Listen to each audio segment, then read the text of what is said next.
한국이 1.4나노미터 반도체 양산을 전 세계가 발칵 뒤집혔습니다. 미국, 독일, 대만 몇몇 국가만이 가능하다던 절대 불가능하다고 여겨졌던 초미세 반도체 양산. 그 기술을 한국이 해냈기 때문입니다. 대만 TSMC는 2028년부터 1.4나노 양산을 목표로 하고 있었는데 한국의 테크노바는 2027년 양산을 계획하고 있었죠. EUV 장비 없이는 불가능하다던 양산 기술. 40년 경력의 독일 반도체 권위자, 수천억 원 규모의 장비를 다뤄온 그가 한국의 양산 라인을 처음 본 순간 그는 아무 말도 하지 못했습니다. 도대체 한국은 어떻게 단 6년 만에 그 누구도 넘지 못했던 벽을 넘어 1.4나노 양산이라는 불가능한 기술을 완성할 수 있었던 걸까요? 지금부터 그 놀라운 이야기의 문을 엽니다. 잠깐. 세상을 따뜻하게 잇는 감동누리의 이야기를 놓치지 않으려면 시청 전 구독과 좋아요 꼭 눌러주세요. 그동안 세계는 한국을 좋은 기술을 잘 가져다 쓰는 나라, 즉 기술 수입국이라 불렀습니다. 하지만 이제 한국은 기술을 직접 만들어 양산하는 나라, 더 나아가 양산 기술의 기준을 바꾸는 나라로 떠올랐습니다. 저는 알렉스 벨라미입니다. 48세, 미국에서 태어나고 자란 반도체 엔지니어죠. 인텔 파운드리에서 CTO로 일하며 20년 넘게 이 분야를 지켜봤습니다. 솔직히 말하자면 저는 한국 반도체에 대해 이런 생각을 가지고 있었어요. 한국 반도체?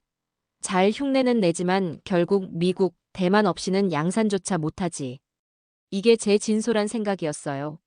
아니, 저뿐만 아니라 실리콘밸리 전체의 생각이었다고 해도 과언이 아니죠. 우리는 한국을 그저 부품을 잘 조립하고 우리가 개발한 기술을 빠르게 따라하는 나라 정도로 봤습니다. 매주 화요일마다 열리는 회사 임원진 미팅에서 저는 늘 같은 말을 했어요. 세계 최첨단 2나노 이하 공정 양산은 우리 ASML, 인텔, 그리고 대만 TSMC만이 가능하다고요. 이게 현실이고 앞으로도 바뀌지 않을 거라고 확신했습니다. 동료들도 모두 고개를 끄덕였죠. 왜냐하면 이건 단순한 추측이 아니라 냉혹한 현실이었거든요. 반도체 양산에서 가장 핵심적인 EUV 장비는 네덜란드 ASML이 전 세계를 독점하고 있었어요. 그들의 기술 없이는 최첨단 반도체 양산이 불가능하다는 게 업계 상식이었습니다. 특히 저는 한국 기업들과 여러 번 미팅을 했는데 그때마다 느꼈던 건 이거였어요. 이들은 정말 성실하고 똑똑하지만 결국 우리가 만든 틀 안에서만 움직인다는 거였습니다. 한국 엔지니어들이 우리 기술을 배우러 와서 열심히 메모하고 질문하고 배워가는 모습을 보면서 저는 속으로 생각했습니다. 고마운 고객들이지만 절대 양산에서 경쟁자가 될 수는 없다고 말이에요. 테크노바가 2027년 1.4나노 양산 계획을 발표했을 때도 저는 그저 웃었어요. 대만 TSMC가 2028년을 목표로 한다는 소식을 들었을 때도 마찬가지였죠. TSMC는 이미 2나노 시험 생산에서 60%의 수율을 확보했다고 하더라고요. 결국 우리 장비와 기술에 의존할 텐데 한국이 양산에서 무슨 차이를 만들 수 있겠냐는 생각이었어요. 2024년 말까지만 해도 저는 확신했어요. 한국이 아무리 노력해도 우리를 양산 기술에서 따라잡을 수는 없다고 말이죠. 왜냐하면 반도체 양산 기술의 핵심은 단순히 돈이나 노력만으로 해결되는 게 아니라 수십 년간 축적된 노하우와 생태계가 필요하거든요. 그런데 그때의 저는 몰랐어요. 한국이 우리가 상상도 못할 방식으로 완전히 새로운 양산 기술을 만들고 있다는 걸 말입니다. 우리가 만든 양산 틀을 따라가는 게 아니라 아예 새로운 양산 시스템을 구축하고 있었다는 걸요. 어느 날 아침 평소처럼 커피를 마시며 업계 뉴스를 훑어보다가 한 줄의 헤드라인을 봤습니다. 그 순간 제 손에서 커피컵이 떨어질 뻔했어요. 한국 테크노바, 세계 최초 1.4nm 반도체 양산 2027년 계획. 저는 헛웃음을 짓며 생각했어요. 또 시작이네. 한국은 왜 맨날 이런 과장 발표를 하는 거냐고요. 하지만 기사를 계속 읽어내려가면서 저의 표정은 점점 굳어졌습니다. 뭔가 이번엔 다르다는 느낌이 들었거든요. 그런데 2024년 8월 20일 평택에서 전격 발표가 이어졌습니다. 아침 일찍 사무실에 도착한 저는 평소처럼 이메일을 확인하고 있었어요. 그런데 갑자기 제 휴대폰이 미친 듯이 울리기 시작했습니다. 첫 번째 전화는 MIT 동료 마이클이었어요. 한국이 뭔가 엄청난 걸 발표했다면서 당황한 목소리로 말하더라고요. 저는 대수롭지 않게 생각했습니다. 또 무슨 과장된 발표겠지, 뭔데? 세계 최초 1.4nm 반도체 양산 계획 발표라고 하더군요. 그것도 ASML 장비 없이 자체 개발한 하이-NA EUV 양산 시스템으로 말이에요. 순간 저는 말문이 막혔어요. 1.4nm 양산이라는 단어 자체도 충격적이었지만 ASML 장비 없이 양산한다는 말이 더 충격적이었거든요. 저는 황급히 인터넷을 뒤졌습니다. 한국의 모든 주요 언론사가 같은 소식을 보도하고 있었어요. 테크노바, 독자 개발 하이-NA EUV 양산 시스템으로 1.4nm. 2027년 양산 계획 ASML 독점 체제 깨뜨린 한국 양산 기술의 쾌거 반도체 종주국들도 놀란 한국의 양산 혁신. 제가 기사를 읽으면서 가장 충격받은 부분은 이거였어요. 대만 TSMC의 2028년 계획보다 빠른 거였어요. 더욱 놀라운 건 양산 방식이었어요. 기존의 모든 업체가 ASML에 의존해서 양산하고 있었는데 테크노바는 아예 새로운 EUV 양산 시스템을 개발했다는 거였죠. 두 번째 전화는 ASML의 피터 반데르벨트였어요. 평소 냉정하기로 유명한 그의 목소리가 떨리고 있었습니다. 한국 양산 상황을 어떻게 생각하는지 우리 기술팀이 분석해봤는데 이런 양산이 정말 가능한 이야기인지 모르겠다고 하더군요. 저는 그때까지도 회의적이었어요. 피터에게 진정하라고, 한국이 아무리 뛰어나도 우리를 양산해서 하루아침에 뛰어넘을 수는 없다고 말했어요. 분명 뭔가 과장된 부분이 있을 거라고요. 하지만 피터의 다음 말이 저를 더욱 혼란스럽게 만들었습니다. 문제는 한국 정부가 공식 검증을 거쳐서 2027년 양산 계획을 발표했다는 거라고요. 그리고 실제 양산 샘플을 국제 반도체 협회에 제출했다는 거였어요. 저는 점점 불안해지기 시작했어요. 만약 이게 정말이라면 지난 20년간 제가 쌓아온 모든 양산에 대한 상식이 무너지는 거였거든요. 대만 TSMC의 2028년보다는 1년이나 앞선 양산이었어요. 전 세계 반도체 업계가 충격에 빠져 있었습니다. 일본 도시바의 연구진들, 대만 TSMC의 엔지니어들, 독일 인피니언의 임원들. 모두가 같은 반응이었어요. 이런 양산이 정말 가능한 일인가? 특히 대만 TSMC의 반응이 인상적이었어요. 그들은 급하게 임시 이사회를 소집했고 한국 양산 기술에 대한 긴급 분석을 시작했다고 하더라고요. 자신들의 2028년 양산 계획이 의미가 있는지 재검토한다는 소식도 들려왔어요. 저는 그 순간 결정했습니다. 직접 한국에 가서 양산 현장을 확인해 보겠다고 말이에요. 불가능한 양산을 가능하다고 주장하는 한국 사람들에게 현실을 알려주겠다는 마음이었죠. 아직도 저는 한국의 양산 발표를 믿지 않고 있었거든요. 인천공항행 비행기표를 예약하면서도 저는 생각했어요. 한국 사람들이 또 무슨 트릭을 쓴 걸까? 아니면 양산 수율에 오류가 있는 건 아닐까? 하지만 제가 한국에서 목격한 양산 현장은 상상을 뛰어넘는 것이었습니다. 인천공항에 도착한 저는 곧바로 평택으로 향했습니다. KTX를 타고 가면서도 계속 의구심이 들었어요. 정말 이곳에서 테크노바와 TSMC의 모든 양산 계획을 무너뜨릴 만한 일을 해냈을까? 테크노바 양산 공장은 평택 첨단산업단지에 자리 잡은 거대한 제조시설이었어요. 규모가 정말 컸습니다. 최첨단 양산 팹 건물들이 웅장하게 서 있었고 세계 어느 반도체 양산 시설과 견줄 만한 크기였어요. 여기서 정말 1.4나노 양산을? 테크노바 본관에서 김준호 대표가 저를 맞았어요. 실제로 만난 그는 기자회견에서 본 것보다 더 젊어 보였습니다. 40대 중반의 엔지니어 출신으로 해외 반도체 기업에서 15년간 양산 업무를 하다가 이 회사를 창업했다고 하더라고요. 저는 그에게 직설적으로 물었어요. 정말로 1.4nm 양산을 하고 있냐고, 그것도 ASML 장비 없이 말이냐고요. 김준호 대표는 자신있게 직접 양산 라인을 보시겠냐고 물으며 저를 지하 3층 양산 팹으로 안내했죠. 엘리베이터를 타고 내려가면서 저는 여전히 회의적이었어요. 하지만 양산 팬문이 열리는 순간 저는 입이 떡 벌어졌습니다. 그곳에는 제가 한 번도 본 적 없는 양산 라인이 있었어요. ASML의 EUV 장비와는 완전히 다른 구조의 양산 시스템이었습니다. 훨씬 컴팩트하면서도 정교해 보였죠. 김준호 대표가 설명해 주었어요. 저희가 개발한 K-EUV 양산 시스템이라고 기존 ASML 방식과는 완전히 다른 양산 접근을 했다고 하더군요. 저는 양산 라인을 자세히 살펴봤습니다. 광원부터 렌즈 시스템, 웨이퍼 양산 스테이지까지 모든 것이 독창적이었어요. 특히 놀라운 건 양산 효율성이었습니다. ASML 기반 양산 라인보다 절반 크기로 2배 처리량을 보이고 있었거든요. 어떻게 이런 양산 효율을 만들 수 있었냐고 물었더니 AI 기반 양산 최적화를 사용했다고 하더라고요. 기존의 물리적 양산 한계를 소프트웨어로 극복했다는 거였어요. 이현주 수석 연구원이 다가와서 더 자세히 설명해 주었어요. 기존 EUV 양산은 플라즈마 방식을 쓰는데 자신들은 레이저 직접 여기 양산 방식을 개발했다고 하더군요. 저는 그건 이론적으로만 가능하다고 알고 있다고 말했어요. 양산에서는 더욱 불가능하다고요. 그러자 맞다면서 그래서 3년을 양산 실패했다고 하더라고요. 양산 온도 제어가 핵심이었다면서요. 박민수 양산팀장이 구체적으로 설명했습니다. 극저온 냉각 시스템과 AI 실시간 양산 보정을 결합했다고 양산 중 온도 변화를 0.001도 이하로 제어한다고 하더군요. 저는 믿을 수 없었어요. 그 정도 정밀도를 양산에서 유지한다는 건 이론상으로만 가능한 수준이었거든요.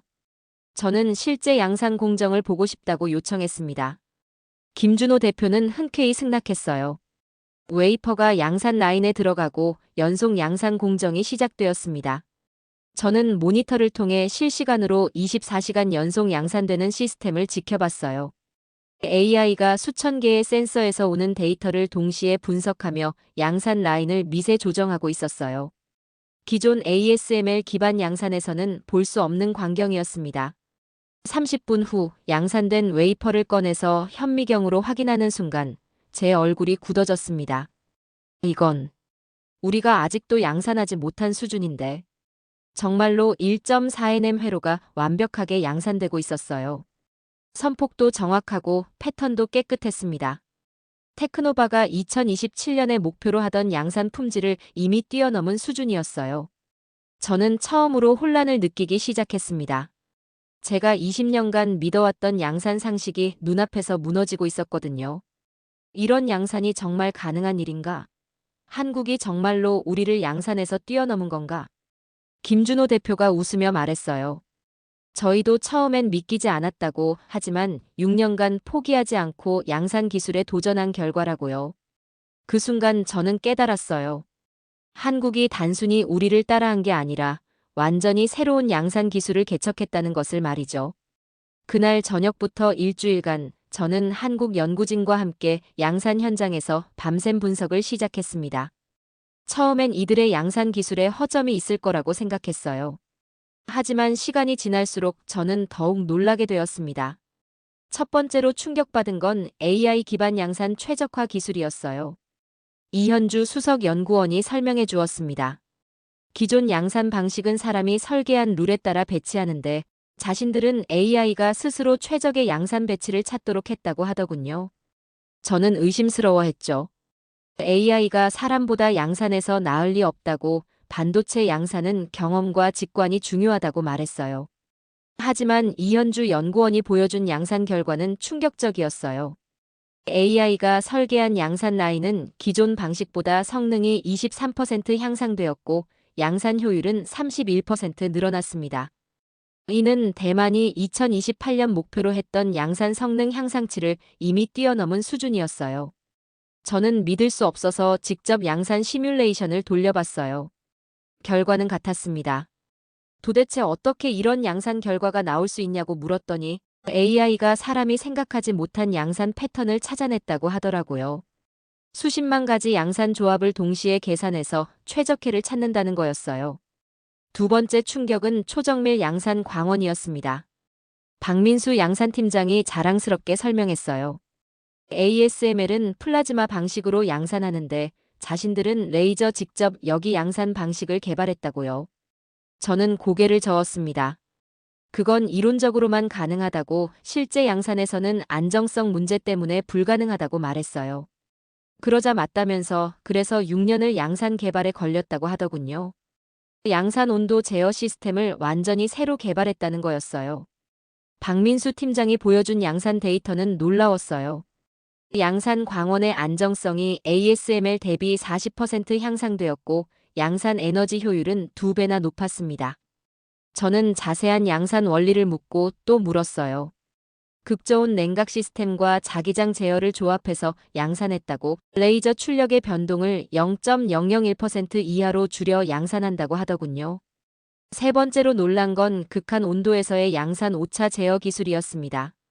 정수영 양산 공정팀장이 설명했어요. 웨이퍼 온도가 조금만 변해도 양산 패턴이 일그러지는데 자신들은 실시간 양산 보정 시스템을 만들었다고 하더라고요. 저는 회의적이었죠. 열팽창은 물리 법칙인데 양산에서 어떻게 극복할 수 있냐고 물었어요. 그러자 극복하는 게 아니라 예측하고 양산 중에 보정하는 거라고 하더군요. AI가 실시간으로 변화를 예측해서 양산 공정을 미리 조정한다는 거였어요. 그날 밤 치킨과 맥주를 마시며 들은 양산 뒷이야기는 더욱 감동적이었어요. 이현주 연구원이 솔직하게 털어놓았어요. 사실 처음 2년은 정말 양산 지옥이었다고, 매일 양산 실패만 반복했다고 하더군요. 테크노바가 2027년 양산 계획을 발표했을 때 정말 절망적이었다고요. 그럼 어떻게 양산 돌파구를 찾았냐고 물었더니 AI 때문이라고 하더라고요. 인간의 편견을 버리고 AI에게 양산을 맡겼더니 우리가 생각지도 못한 양산 해답을 찾아냈다는 거였어요. 박민수 팀장도 끼어들었어요. 가장 힘들었던 건 외부 양산 압박이었다고요. 투자자들도 정부도 모두 의심했다면서요.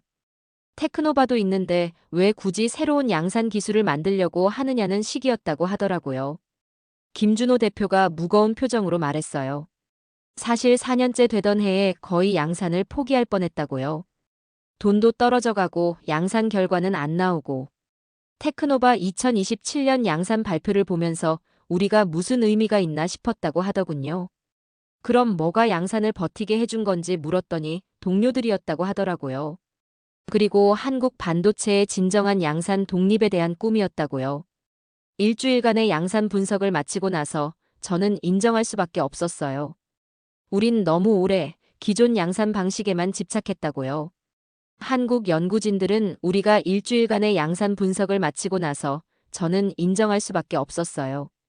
우린 너무 오래 기존 양산 방식에만 집착했다고요. 한국 연구진들은 우리가 당연하다고 생각했던 양산 기술들을 모두 의심하고 새로운 양산 방법을 찾아낸 거였습니다. 그리고 그 결과가 테크노바와 TSMC의 모든 양산 계획을 무색하게 만들어버린 거였어요. 한국에서 일주일을 보내고 미국으로 돌아간 저는 완전히 다른 사람이 되어 있었어요. 하지만 제가 본 양산 기술을 동료들에게 설명하려 하자 예상치 못한 반응이 돌아왔습니다. 회사 임원 회의에서 저는 한국의 양산 기술을 설명했어요. 이들이 개발한 양산 기술은 정말 혁신적이라고, 대만의 2028년 양산 계획보다 훨씬 앞서 있다고, 우리가 배워야 할 양산 기술들이 많다고 말했어요. 하지만 CEO 로버트 스완은 냉소적이었습니다. 제가 한국에서 뭘 본 건지 모르겠지만 그들이 우리를 양산에서 하루아침에 뛰어넘을 수는 없다고 하더군요. 하지만 제가 직접 확인한 양산 결과라고 말하자 그게 정말 그들만의 양산 기술일까? 혹시 우리 양산 기술을 훔쳐서 변형한 건 아닐까 하는 의심을 표했어요. 저는 당황했어요. 분명 한국 양산 기술은 우리 것과 완전히 달랐는데 이들은 믿으려 하지 않았거든요. 더 충격적인 건 미국 정부의 반응이었습니다. 상무부에서 연락이 왔어요. 한국의 양산 기술 발전에 대해 조사하고 있다면서 혹시 우리 양산 기술 유출이나 부정한 방법이 있었는지 확인해달라고 하더군요. 저는 단호하게 말했습니다. 그런 건 없었다고, 이들은 완전히 독창적인 양산 방법을 사용했다고요. 일본의 반응은 더욱 격렬했어요. 도쿄에서 열린 국제 반도체 회의에서 일본 대표단이 주장했습니다. 한국이 장비 수출도 받지 않고 이런 양산 기술을 개발하는 건 불가능하다면서 양산 기술 탈취 가능성을 조사해야 한다고 하더군요. 저는 그 자리에서 반박했어요. 제가 직접 확인했다고 한국의 양산 기술은 정당하고 혁신적이라고 말했어요. 하지만 일본 측은 계속 의혹을 제기했죠. 소재부터 장비까지 독자화해서 양산한다는 건 물리적으로 불가능하다며 WTO 제소도 검토한다고 했어요. 그 순간 저는 깊은 딜레마에 빠졌습니다. 한편으로는 제 조국 미국과 동맹국들의 입장이 있었고, 다른 한편으로는 제가 직접 확인한 양산 진실이 있었거든요. 집에 돌아와 아내 수잔과 이야기했어요. 진짜 중요한 건 국적이 아니라 양산 실력이 아닐까 하는 고민을 털어놨죠. 수잔은 제 손을 잡으며 평생 추구해온 진실을 따르라고 말했습니다. 저는 그날 밤 잠을 이루지 못했어요. 창밖을 바라보며 생각했습니다. 한국에서 본 양산 기술은 진짜였고 그 혁신성은 부정할 수 없다는 것이었어요. 저는 처음으로 자국의 시각이 틀렸을 수도 있다는 걸 인정하게 되었습니다. 몇 달이 지나면서 상황은 더욱 복잡해졌습니다. 미국과 일본의 견제는 점점 심해졌고 저는 회사에서도 미묘한 시선을 받기 시작했어요. 동료들은 저를 한국 양산 기술에 세뇌당한 사람처럼 대했습니다. 어느 날 밤 저는 홀로 회사 옥상에 올라갔어요. 실리콘밸리의 야경을 바라보며 깊은 고민에 빠졌습니다. 제가 지금까지 쌓아온 모든 양산 지식이 흔들리고 있었거든요. 나는 반도체 양산 30년을 했지만 지금 이 순간이 가장 충격적이다. 그런 생각이 들었어요. 그때 휴대폰이 울렸어요. 한국의 김준호 대표였습니다. 시간이 되면 다시 한국에 와달라는 요청이었어요. 보여드리고 싶은 양산 기술이 있다고 하더라고요. 저는 망설였어요. 이미 회사에서도 눈치를 주고 있었고 또 한국을 방문한다면 더 큰 문제가 될 수도 있었거든요. 지금은 어려운 상황이라고 말했더니 김준호 대표의 목소리에 실망이 묻어났어요. 그럼 화상으로라도 보여드리겠다고 하더군요. 화상 통화로 연결된 화면에는 놀라운 광경이 펼쳐져 있었어요. 테크노바의 양산 라인이 확장되어 있었고 수십 대의 새로운 양산 장비가 가동되고 있었습니다. 그리고 김준호 대표가 전한 소식은 더욱 충격적이었어요. 이레넴 양산도 성공했다는 거였습니다. 그것도 연속 양산 체제로 말이에요. 저는 깜짝 놀랐어요. 이레넴 양산이라는 건 우리도 아직 연구 단계에 있는 기술이었거든요. TSMC도 2029년에나 가능할 거라고 예상했던 양산 기술이었는데 한국이 이미 달성해버린 거였어요. 어떻게 이렇게 빨리 양산이 가능했냐고 물었더니 포기하지 않았다고 하더군요. 외부의 견제가 심해질수록 더 열심히 양산 기술을 개발했다고요. 그 순간 저는 깨달았어요. 한국 연구진들이 외부의 압박에 굴복하지 않고 오히려 더 강해져서 양산 기술을 발전시키고 있다는 것을 말이죠. 그리고 마지막에 김준호 대표가 한 말이 제 마음을 움직였어요. 저희와 함께 하실 생각 없으시냐는 제안이었죠. 진짜 양산 혁신은 국경을 넘나든다는 말과 함께요. 저는 그날 밤 잠을 이루지 못했어요. 눈을 감으면 한국에서 본 놀라운 양산 기술들이 떠올랐고 그 양산 기술을 만들어낸 사람들의 열정이 생각났습니다. 새벽녘, 저는 결정을 내렸어요. 거울 앞에 서서 제 자신에게 말했습니다. 이 양산 기술, 이 나라는 진짜라고요. 난 여기에 남겠다고요. 그리고 그날 아침, 저는 사직서를 썼습니다. 20년간 몸담았던 인텔을 떠나 한국으로 가겠다고 결심한 거죠. 주변 사람들은 모두 미쳤다고 했어요. 하지만 저는 확신했습니다. 진짜 양산 혁신이 일어나는 곳에 있고 싶다고 말이에요. 1년 후, 저는 테크노바의 최고 양산 기술 책임자로 일하고 있었습니다. 그리고 드디어 그 순간이 왔어요. 라스베이거스에서 열린 세계 5대 파운드리 컨퍼런스에서 테크노바가 공식 양산 발표를 하게 된 것입니다. 컨벤션 센터에 전 세계 반도체 업계 관계자 5,000명이 모였어요. 저는 무대에 서서 떨리는 마음으로 마이크를 잡았습니다. 안녕하세요. 저는 알렉스 벨라미입니다. 1년 전만 해도 저는 한국 양산 기술을 의심했던 사람이라고 솔직하게 고백했어요. 청중들이 웅성거렸죠. 많은 사람들이 제가 왜 인텔을 떠나 한국으로 왔는지 궁금해했거든요. 하지만 지금 제가 확신하는 건 한국은 이제 기술 수입국이 아니라는 것이었습니다. 양산 기술을 다시 정의하는 나라라고 당당히 선언했어요. 저는 테크노바의 1.4nm 양산 기술을 상세히 설명했어요. AI 기반 양산 설계 기술, 독창적인 양산 광학 시스템, 실시간 양산 오차 보정 기술. 하나하나 설명할 때마다 청중들의 표정이 놀라움으로 바뀌었습니다. 그리고 가장 충격적인 양산 발표를 했어요. 테크노바가 현재 0.8nm 양산 기술 개발을 완료했다는 소식이었죠. 청중들 사이에서 놀라움의 탄성이 터져나왔어요. 이는 기존 업계의 모든 예측과 양산 계획을 완전히 무색하게 만드는 발표였거든요. 발표가 끝나자 질문이 쏟아졌어요. ASML의 피터가 일어서서 정말 우리 양산 기술과 완전히 다른 방식인지 물었어요. 저는 완전히 다르다고, 오히려 우리가 배워야 할 양산 수준이라고 답했습니다. 대만 TSMC 대표가 긴급히 질문했어요. 그럼 기존 양산 로드맵이 모두 무의미해지는 건지 묻더라고요. 저는 새로운 양산 게임이 시작된 거라고, 기존 양산 룰로는 경쟁할 수 없다고 답했어요. 일본 소니 대표는 여전히 의심스러워했어요.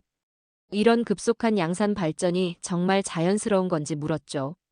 저는 단호하게 제가 직접 6개월간 함께 양산 업무를 했고 모든 과정을 지켜봤다고 답했어요. 특히 인상적이었던 건 ASML 피터 반데르벨트의 반응이었어요. 그는 제 발표가 끝나자 일어서서 박수를 쳤습니다. 알렉스, 그리고 한국팀의 양산 성과에 경의를 표한다고, 이것이야말로 진정한 양산 혁신이라고 하더군요. 대만 TSMC의 마크 리우 회장도 무대로 올라와 말했어요. 저희도 테크노바와의 양산 기술 파트너십을 진지하게 검토하고 있다고요. 그 순간 저는 눈시울이 붉어지는 걸 느꼈어요. 1년 전만 해도 한국 양산 기술을 무시했던 사람들이 이제는 한국으로부터 배우려 하고 있었거든요. 시상식에서 테크노바가 글로벌 반도체 양산 혁신상을 받았을 때 저는 김준호 대표와 함께 무대에 올랐어요.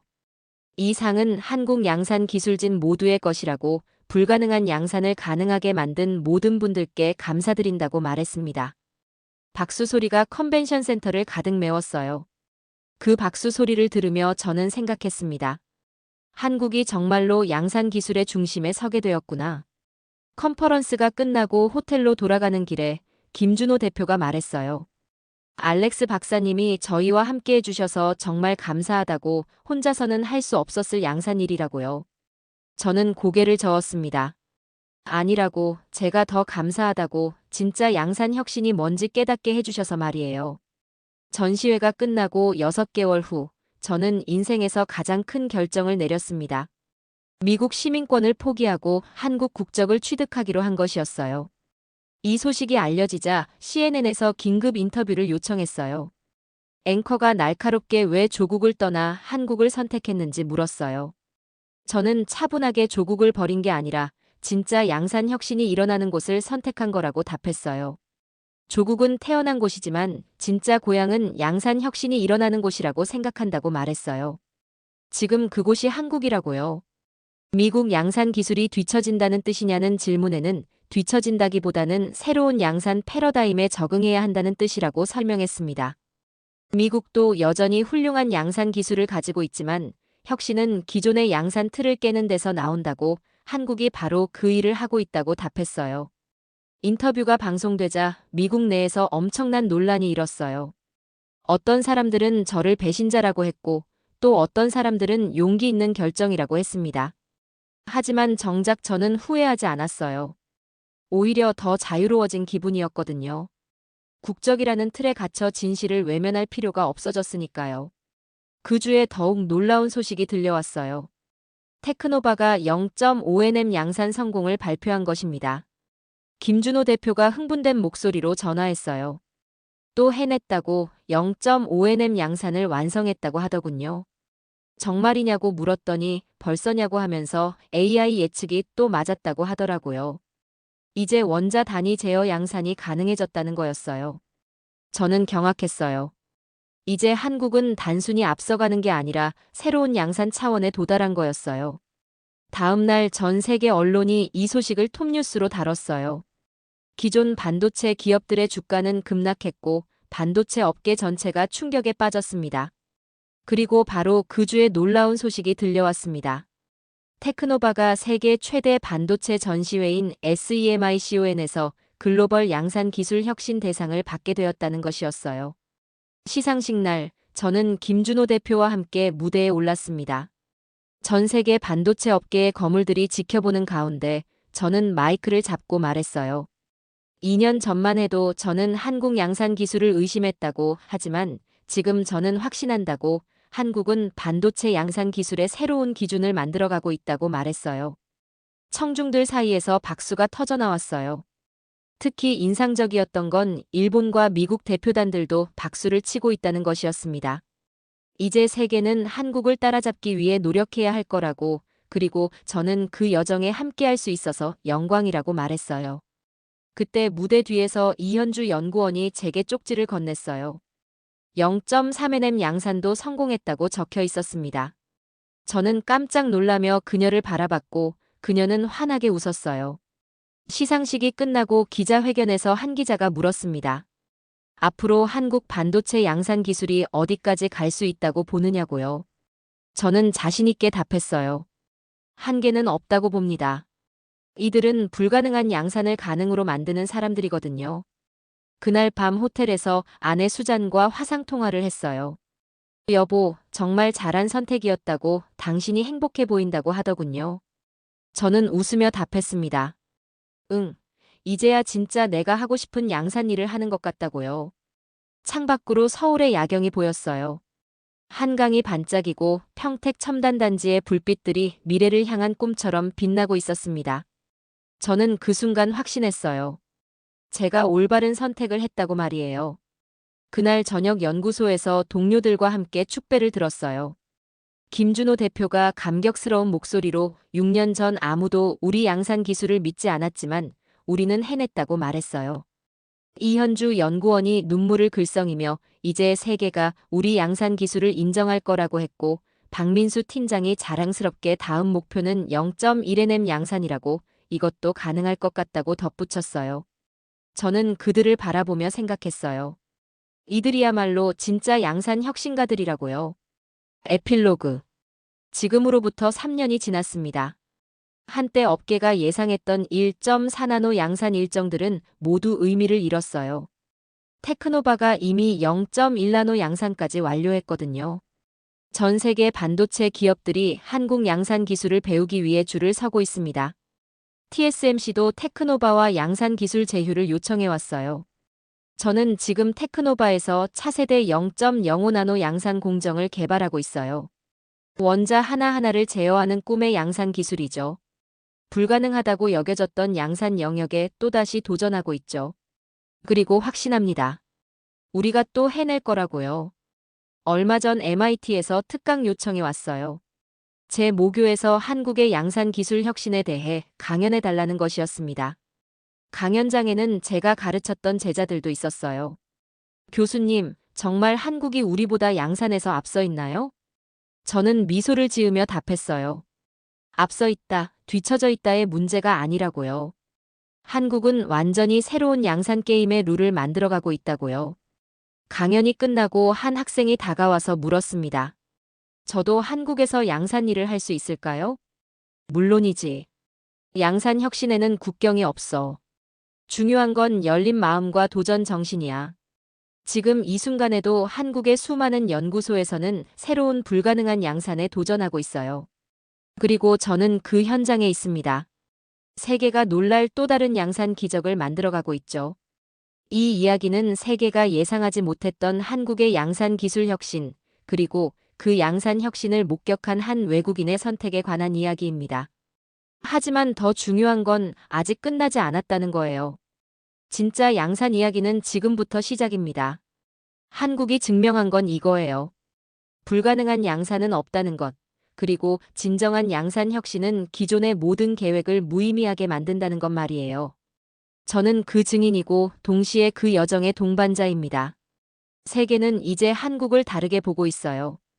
더 이상 따라가는 나라가 아니라 새로운 양산기를 만들어가는 나라로 말이에요.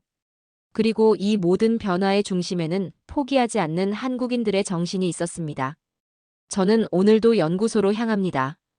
또 다른 불가능한 양산에 도전하기 위해서요. 그리고 확신해요. 우리가 다시 한번 세계를 놀라게 할 거라고 말이에요. 지금까지 감독누리였습니다. 오늘도 시청해주셔서 감사합니다. 이야기가 자랑스럽고 감동적이셨다면 아래 댓글에 우리가 해냈다. 대한민국 만세. 그리고 꼭 주변에도 이 영상을 공유해주세요. 이것이야말로 진짜 한국의 힘입니다.